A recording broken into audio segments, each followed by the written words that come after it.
So I started these small batches, and I started to think of like, what's a good way to show how much I really appreciate people's support.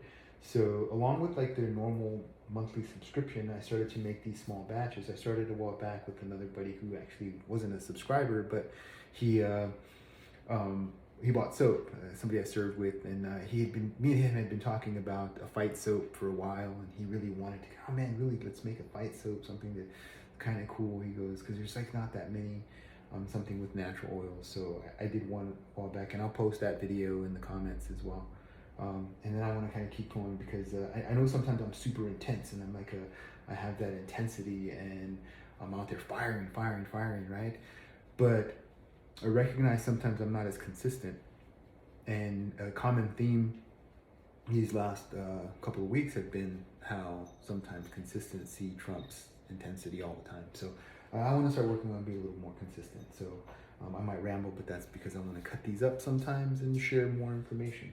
And then maybe some things don't go together. But today I was family, right? Family and friends. They support you because they love you, but still they're supporting you because they think you have a great service and you have a great product. So you have to provide that to them. So again, going back, what's a good way to thank people for being such a supportive way?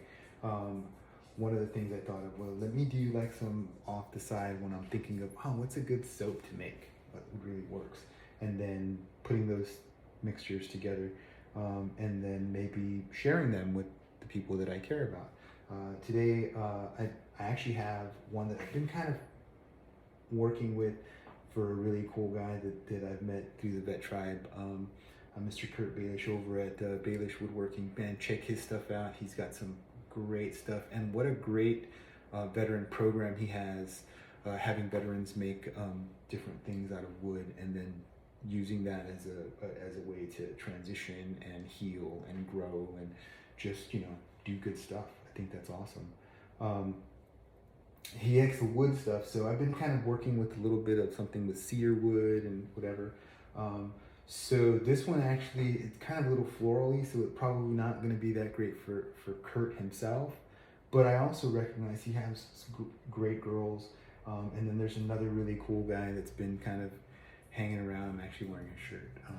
And I know they have some wonderful women still in their life, young women, daughters, everything. So this one's a little more florally. It's actually a little bit of cedarwood, and then I added some vanilla.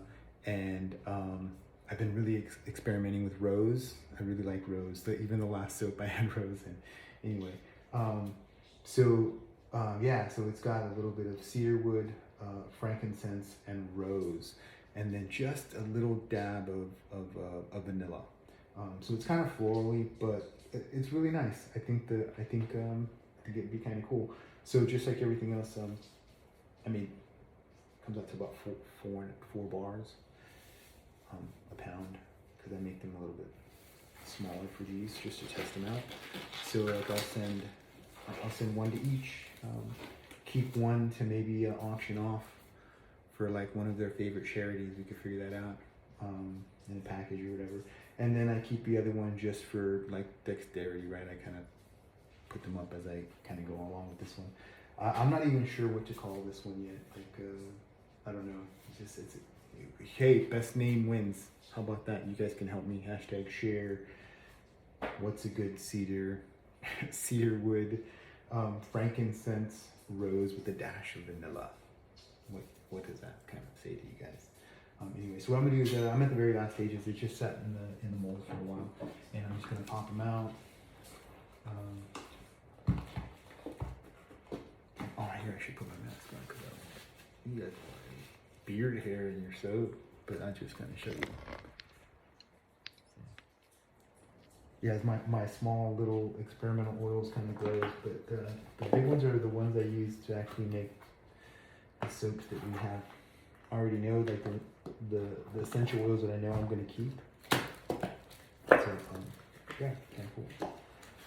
And then again, this is just a goat's milk glycerin. It still has the same thing. The coconut essential, the coconut shredded coconut is what we use for the exfoliator on these. It's really such a lush lather. I really love it. The goat's milk and glycerin is really cool. So super cool machine from shrink wrap company. Amazing, pretty cool. This is actually a biofilm, so this actually is. I mean, it's plastic, but it's not. There's no plastics in it, so there are no plastic particulates once it decomposes and degrades, and it'll decompose in relatively easy. What they say, like any type of trash fill, or if you just have like a composter. I think it'll compost. I have to double check, but it's pretty cool stuff. So then, usually the ones I'm going to send out, I try to get them as equal as possible, because one of these is going to be slightly smaller, and that's the one that I'll keep just on the shelf. I'll shrink wrap it, put it on the shelf, and then I'll hold on to it, right? Put a date, name it, whatever made up name I have, and then hold on to it and see how that goes. I don't know. Kind of cool. So, that out of the way. And then these three I'm just going to shrink wrap.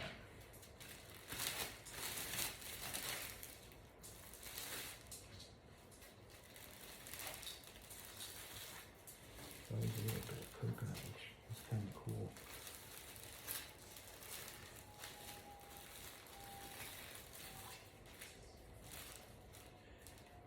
As I grow my knowledge base, because I've been like starting to connect more with other soapers, and that's kind of cool because they call themselves soapers, right? It's kind of funny, very original, but I like it.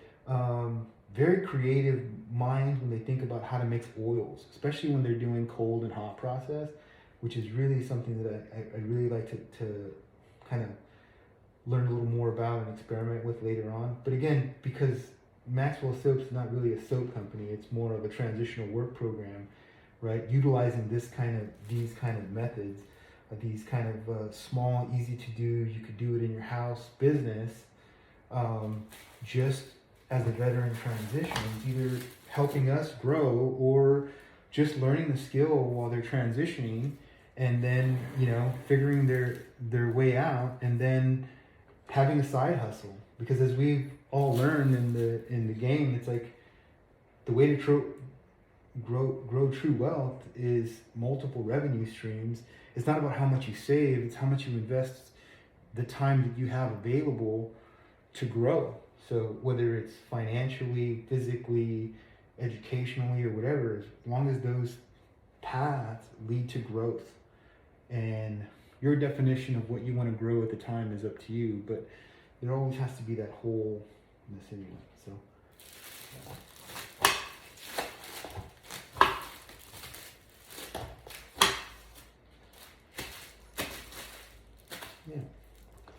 So yeah, thanks. I won't go into the whole thing. It takes a little bit longer, but thank you for joining me today, and I hope you enjoyed the video.